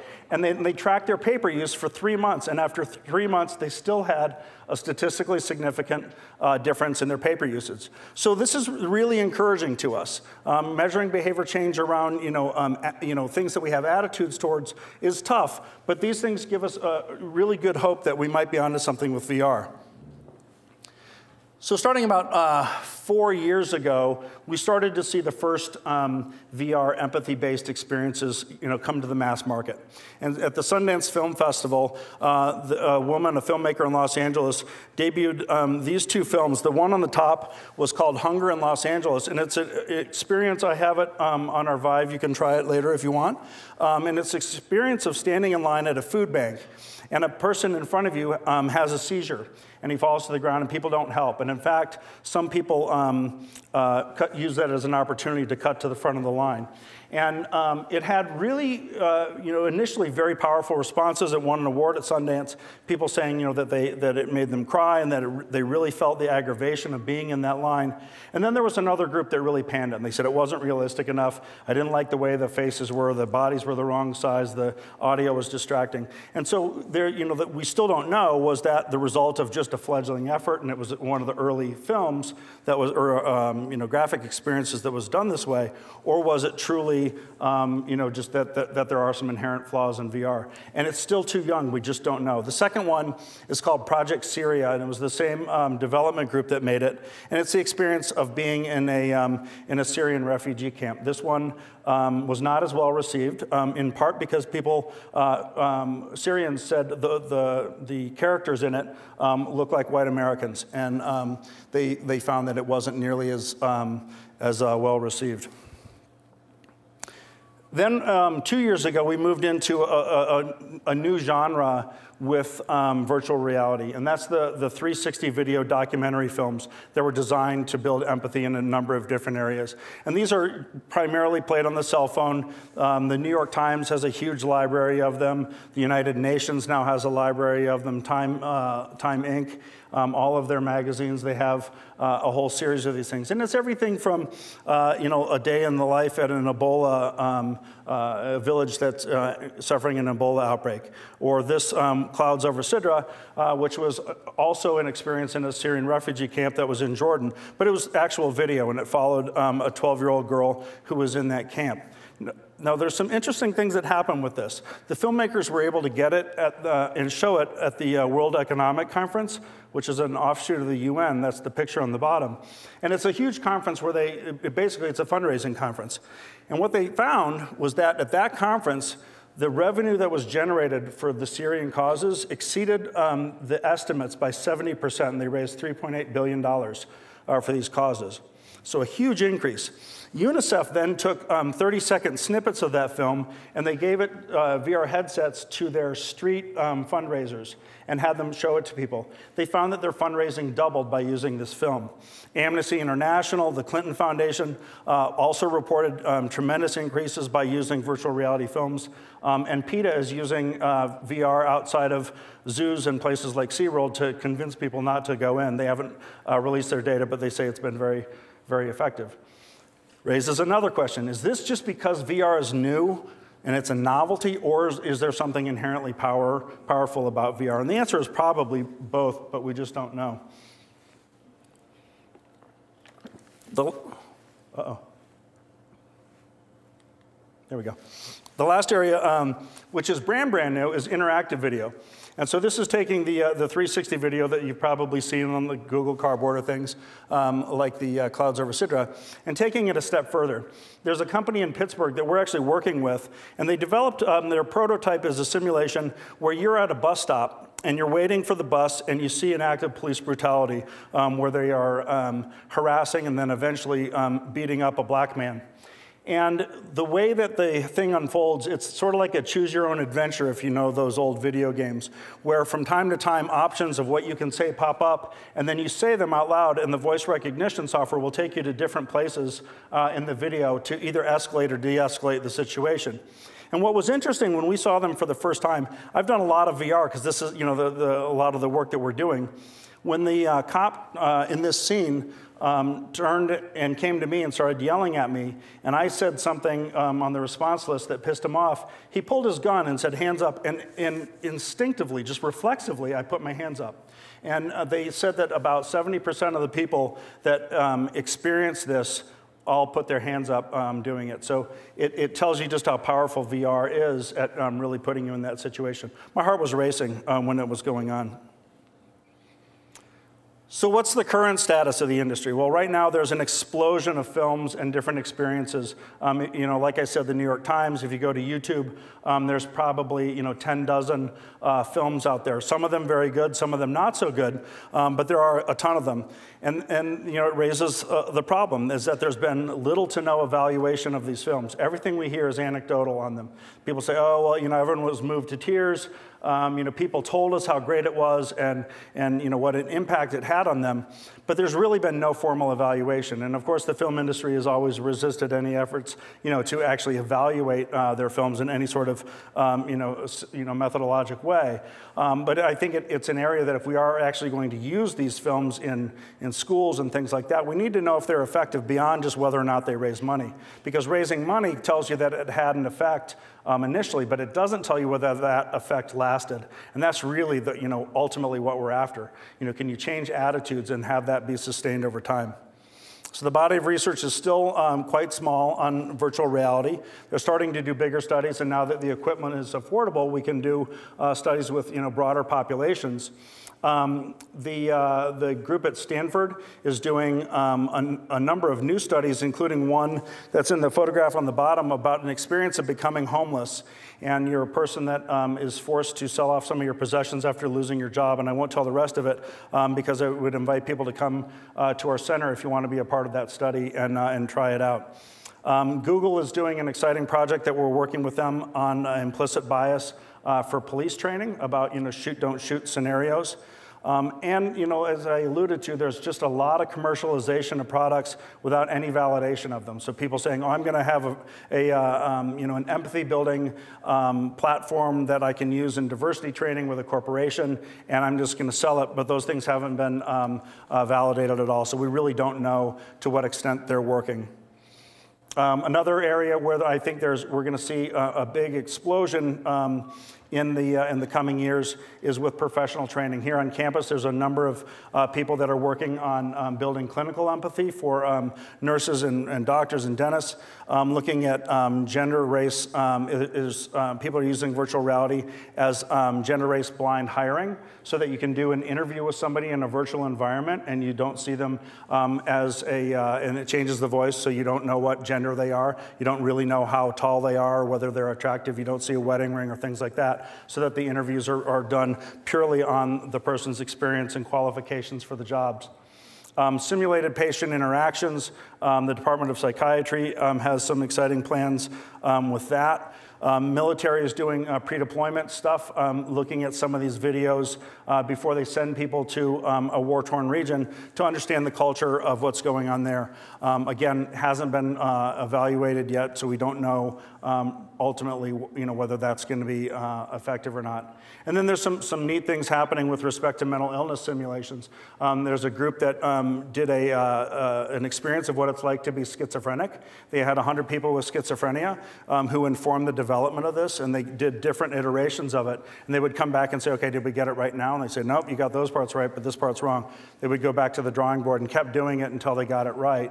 And there's groups right now that are working on similar things for autism, and we're going to participate in a development of a postpartum depression one, where you can actually experience postpartum depression from the viewpoint of dad, mom, or the baby.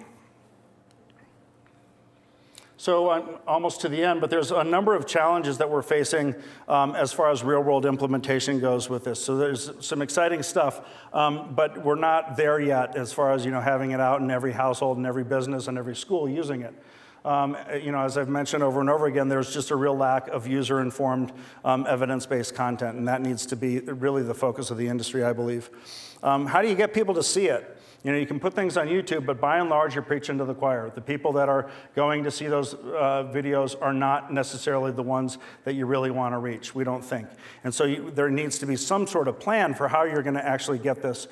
Some schools are starting to think that through, where everybody, or in businesses, those are probably the places where there's the best opportunity for widespread exposure to this. VR is still not adopted widely. There's, I was encouraged by the number of hands I saw that have tried it. I think we're getting there. 6 months ago, there would not have been nearly that many. There's logistical concerns. You look at all this with the cords and the stands and everything that you need. It's not practical to put it in schools or in every clinic. We need more validation and evaluation. There's some things where, and I think that the Project Syria, when you see that, it's sort of like doing VR just because we could do it in VR. That there was really nothing unique or special about the fact that it was done immersively. So we have to figure out a way to help educate consumers, which are those things that are really high quality and have evidence, and that we're leverage what is great about virtual reality, and which of the ones are really just sort of done just for the hell of it because we thought it would be neat. And we're still learning exactly why VR works when it does. We don't know for sure exactly what it is about the experiences that makes it most predictive. Is it high graphic quality? Is it the ability to interact with the environment or things like that? And then, as I indicated, there's a lot of further research. That's the favorite university phrase, that further research is needed. But this is a brand new field and has incredible potential. So it's really important that we continue to build on the body of research that's already there, which unfortunately was done on equipment that doesn't exist anymore with college undergrad populations and very, very small ends. So we'd like you to come try it. Come to our center. That is the email address for Sarah Berry, who is our coordinator for all of the tours. We have a lab set up all the time for people to come in. We really believe that the more people that can try virtual reality, the better. We can show you some of the films, Clouds Over Sidra, the Hunger in Los Angeles, the Syrian experience, if you want to be a part of the study on the Becoming Homeless experience or any of the other ones, and of course the plank. Please make an appointment and come over, and then I'll hang around tonight afterwards for a while if people want to try it then. Thank you.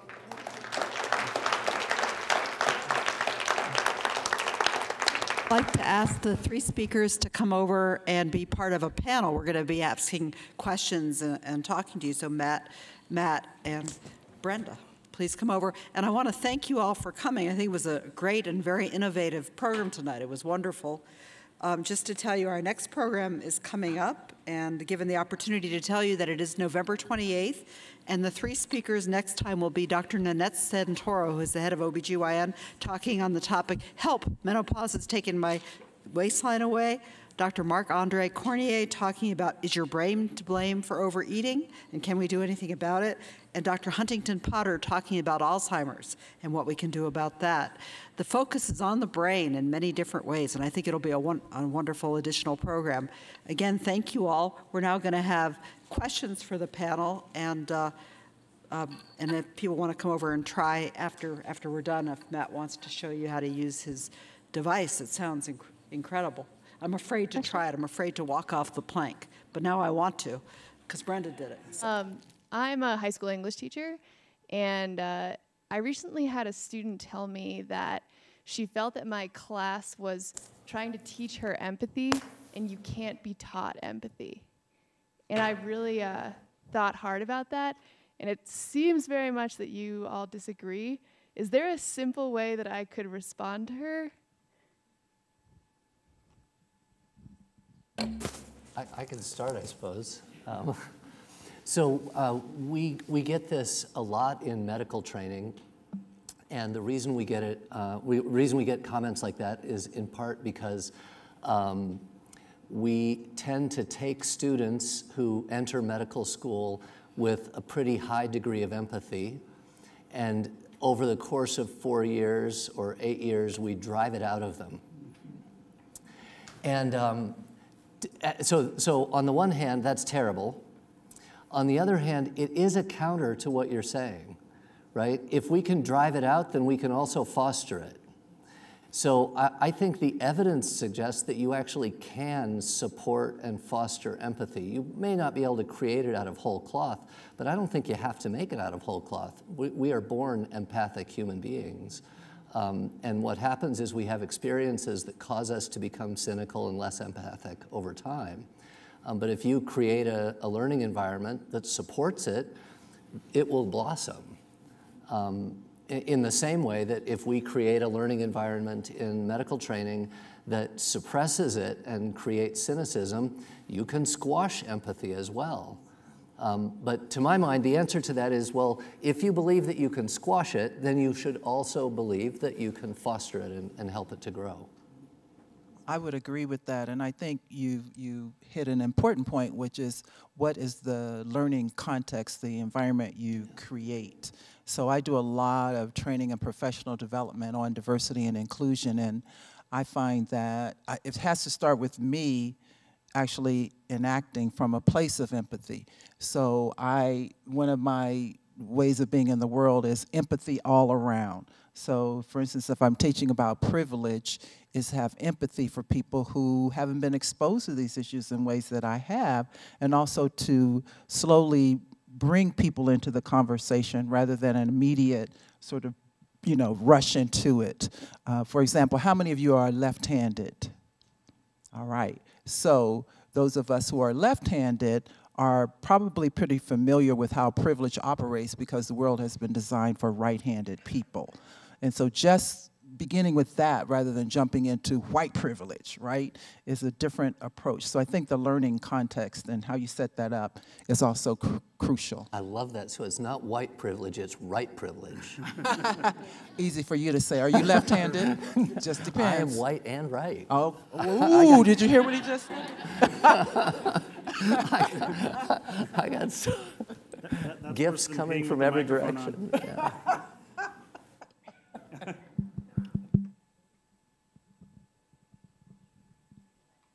Thank you all very much. It was very informative. I recently attended a experience up in Boulder where the Doctors Without Borders had a refugee camp and a refugee experience that was walk through, participate, think through, act through, feel through. The simulation was extremely important to me and very emotional. I was just wondering if there's other ways of creating empathy in other kinds of scenarios, other kinds of simulations that are not necessarily mechanical. Yeah, so I saw that when it was on the Washington Mall. I believe it's in Boulder now, right? Or it was recently? It's not anymore. It is an amazing exhibit. And so what it reminded me of was actually the Holocaust Museum in Washington, D.C., which does a similar thing. So it's not high-tech, but it is immersive, and it does ask you to take on someone else's identity for a period of time and to sort of walk in their shoes for a period of time. And I think, you know, VR, it's a question you raised actually about how different is this really? Is it just sort of taking, you know, something that a good novel does a pretty good job of right now, or a good movie is pretty immersive, and, you know, just adding a technological twist. So maybe this isn't going to revolutionize things, but it is, you know, it adds something new. I don't know, what do you think? You want that? Yeah, I think, you know, it's really important to know, to remember that virtual reality is just a tool. And so, you know, just like when we look at using VR to do exposure therapy, to treat phobias, you can't just give somebody a headset and say, here it is, and there's spiders on it, and now you're going to be cured of your, you know, that's done in the context of, you know, a series of visits with your therapist. It might be that over, you know, the course of 6 weeks, you might have that headset on maybe 30%, 20% of the time. So it really is just a tool to help things out. You can't just, you know, hand somebody a thing and say, I watched this 10-minute movie, and all of a sudden you're going to understand everything about this particular culture you're watching. It doesn't. And it obviously has limitations. So for example, a virtual reality thing isn't going to tell you what it's like to experience generational racism, or to have, you know, had the cumulative effect of you know, trauma from living in war-torn areas for your entire life, trauma after trauma after trauma, or you know, things like that. So it's powerful, and that's why I had the, you know, the silly slide of the segue up there. It's powerful, but you know, anybody that tells you that this is the magic solution to something, don't believe them, because I don't think that exists for just about anything.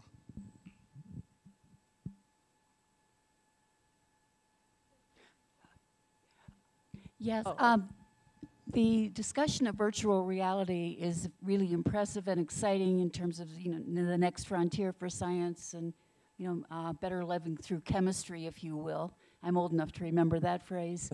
But what concerns me, or I guess it's a question, I'm concerned about the ethics and the dangers of such a powerful tool. If you can do the kinds of changes, or make the kinds of changes that you want to make, and that all sound really good to me. I'm all for mental health and for improving our empathy for each other and reducing bias, all of that. But I see or worry about whether or not there is an opportunity for some others who don't share those values, or who want to increase other kinds of social what should I say, mores, which may not be the ones that I want to see developed. Is there, you know, what are we doing? Are we opening Pandora's box, I guess is my question, or is there some kind of sense of, I don't know, I mean, I'm not going to talk about more government regulation, but I'm thinking about ethics and values. Yeah, you're very right to worry. I mean, it is, you know, as Brenda will tell you, having just been up on that plank, you know, it is incredibly powerful, and you really do believe that you were there in many of these experiences. And so anything that has that much power has incredible power to do a lot of good and incredible power to do potential to do a lot of bad. And so, you know, Brenda, if you can imagine if you were in that kind of thing in a first-person shooter game with somebody shooting at you and you're shooting and seeing graphic violence, at that level of realism and that level of brain buy-in, there's no way that doesn't affect you. And you think about parents who might park their kids in front of this for 3 hours. It scares the hell out of me, you know, to think about that. There's a lot that we don't know. We don't know what the sustained effect of having this screen, you know, half an inch from your eyes for long periods of time is going to be. That's why all the stuff that we're working on is based on experiences that are 10 minutes or less, because we just don't know yet. Pandora's box is already open, and so, you know, the reality is that if there's money there, it's going to be open. And the video game industry, you know, makes you know, on an annual basis about 8 times what the motion picture industry makes. So we're talking about tons of money, and video games really is what's driving the development of virtual reality. Now, there's a good thing in that as well, that because of video games, it's now available, it's now affordable, that you can go and buy a headset for $50 and put your cell phone in it and experience some pretty amazing things. But we have to pay attention to the ethics, and, you know, whether that's, you know, that we need regulation, whether it's that we need, you know, a better rating system, or whether we need consumer education, you know, I don't know. But I think we absolutely need to think those things through, and at the very least, any, you know, people who are parents need to think about the impact of this stuff on kids, and you know, make sure that we monitor the content that they're consuming. Hi. I didn't want to interrupt. Okay. So one of the things that is often really frustrating for me is that conversations about women's issues, even in spaces that have been, you know, explicitly carved out to talk about women's issues, women's voices and lived experiences can be marginalized, right? And so as I've experienced this session, and I thank you all, I think that the information and the experiences that you gave were very valuable, and I appreciate them on a personal level. But as I experienced this, I didn't hear a lot about women's health, right? And in the second presentation, the bulk of it was about a man's experience. And I'm wondering if you could spend some time talking about how that implicit bias and marginalization and things that kind of go hand in hand in that sometimes may impact this issue that we came here to hear about today. Thank you so much for your question, which is crucial to thinking about these issues of implicit bias. And a lot of the research, I think most of the research currently is focusing either on gender and or race, some of the early and current studies. And they are pretty consistent in terms of gender bias, which is that notion of negative and positive, tending more toward, if we use the traditional binary, and by the way, when we start talking a continuum, you see also those notions of a hierarchy and a value system, masculinity, femininity, and anything that's not masculine. So there's a wealth of research, anything from, and also looking at intersections of identity. So thinking of women specifically, and the more of the categories of those categories that were on that chart about ways we have stereotypes. So mental illness and women, right? Then that's going to be compounded in terms of the potential for discrimination, the potential for certain kinds of healthcare, the potential for interactions between providers and patients, for family dynamics, for cultural dynamics. Again, if you also factor in things like religion, age, the more you compound those with those that are discriminated against, and if you foreground women for that, then you'll see the powerful impact of implicit and explicit bias. I'll just say, I struggled with this actually in putting the talk together, because I thought, you know, the story we told was the story of a man, and yet I was invited to give a talk at a women's health conference, and how do I sort of reconcile that? And I don't have a great answer. I think the thing I sort of turn to often about these kinds of issues, because I also, for example, give a lot of talks about the legacy of medical involvement in the Holocaust. And I'm not Jewish, even though most of the people who work in that area are Jewish. And I give a lot of talks about racial bias in medicine, and I'm not a minority. And most of the people who do that work are themselves minorities. And I always kind of feel like I wish there were more people who looked like me who were giving those talks. Because if you leave it to women or to Jewish people or to minorities to recognize and address these issues, then you're sort of missing a big piece of the story. And in a pretty fundamental way, that's kind of unfair to leave it to the sort of victimized group to be the people who have to fix the problem. So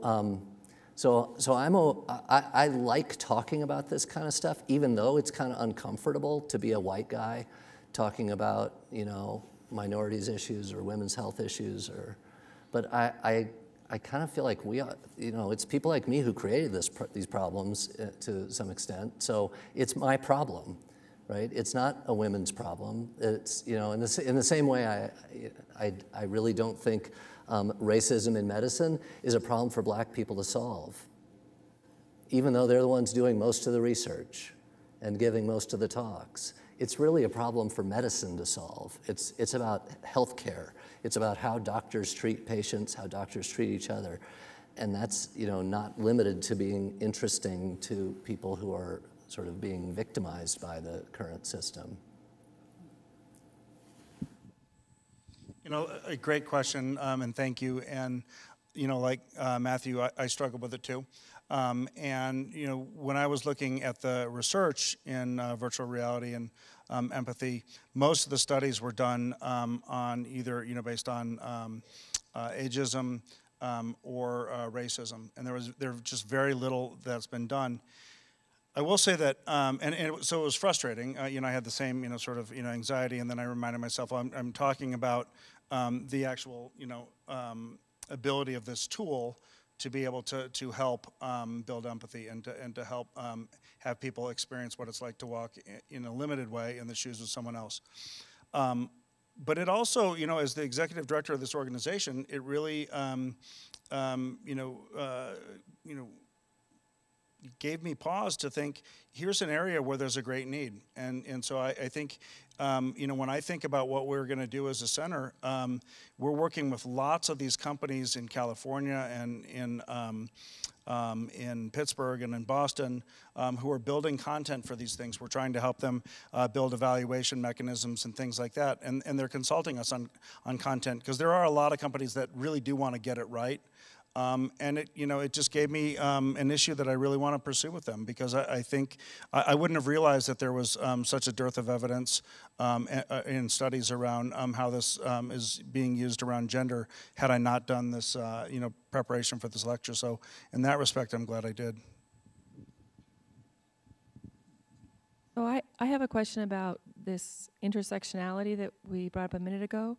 So when y'all think about the intersectionality of bias, implicit or explicit with regard to gender, and then this question of stigma, and when we think about, you know, in some areas we have made progress, like people don't necessarily feel they have to hide the fact that they had cancer anymore, like they did when cancer was first being newly discovered and treated. So what do you think? What can we learn about any progress that we've made in either of those areas? And how can we get it better, faster? Could you elaborate on the question just a bit, please? Well, I just think about, you know, we've made progress in stigma on some things, right? But not on others, not on mental health, for example, or we are slow to make progress. And I think the question of making the progress, it seems to me to be kind of related to this question of bias.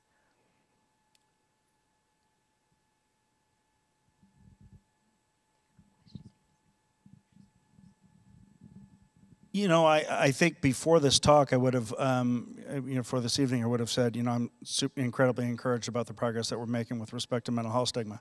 I was on the cover of the Westward 2 weeks ago, a story about my own bipolar disorder and near suicide.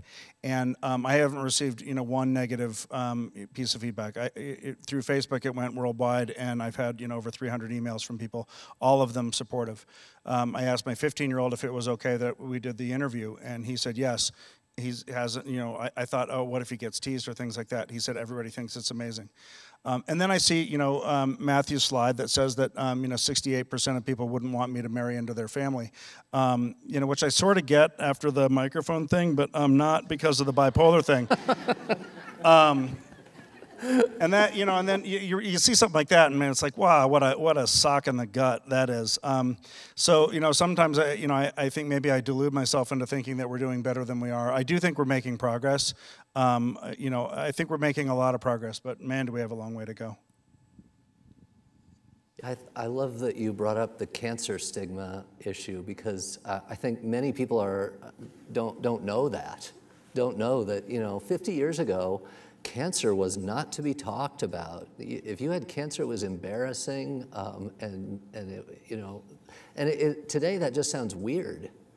Like we don't, and I'm not sure if cancer went through a sort of process where first it was explicitly stigmatized, and then over a generation or two, it was only implicitly stigmatized. It was no longer socially acceptable to hold overt negative biases about people with cancer, but we still had those biases. We just couldn't say them anymore in proper, in good company. And now, eventually, a couple generations later, there really is not much or any stigma for many cancers. And maybe, this is a generational thing. Niels Bohr, the famous physicist, once said, "Science progresses through funerals." And it may be that there are aspects of the social environment that take 40 or 50 or 60 years to evolve and change. And that doesn't mean that we should be complacent, but it does mean that it's going to take time, even though we are working explicitly on it. Which, by the way, reminds me that it's easy for me to say that because I'm a white guy who doesn't face the stigma, right? So this is something that is very common in surveys of people about their experiences of discrimination and so on. People who are white tend to see how far we have come. And people who are not tend to see how far we have yet to go. And it's not that exactly one of them is totally wrong and the other is totally right. Both have some degree of accuracy to them, but it does reflect that, what you see is a reflection of where you stand. And the data, the evidence is you cannot deny. We talk specifically about mental illness and gender for women. And again, it's compounded in terms of if you're also poor, if you're also a woman of color, if you're LGBTQ, et cetera, that data is undeniable in terms of the extreme. And back to the research shows differential diagnoses in terms of gender, if we think about mental health and other aspects, if we think about the types of treatment and whether or not who provides what kind of treatment. And by the way, this does not vary according to the gender of the provider.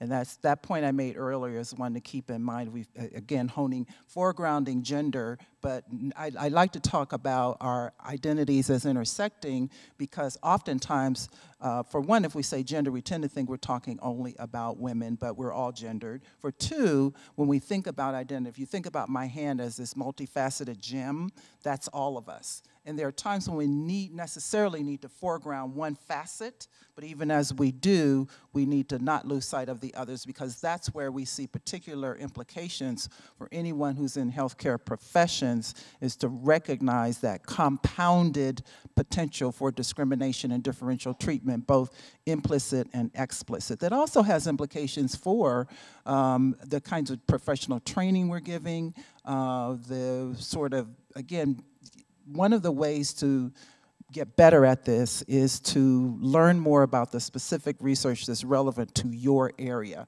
And in the notion of gender and medical care and implicit bias, there actually is a wealth of research. I want to thank everybody. That's the last official question we have time for. This has been an incredible program. I want to thank our colleagues at the Medical Center of the Rockies up north. Thank you all. You've been here the whole time. I hope you can hear me and hear me thanking you. And thank all of you for coming tonight, and what a great session. See you soon.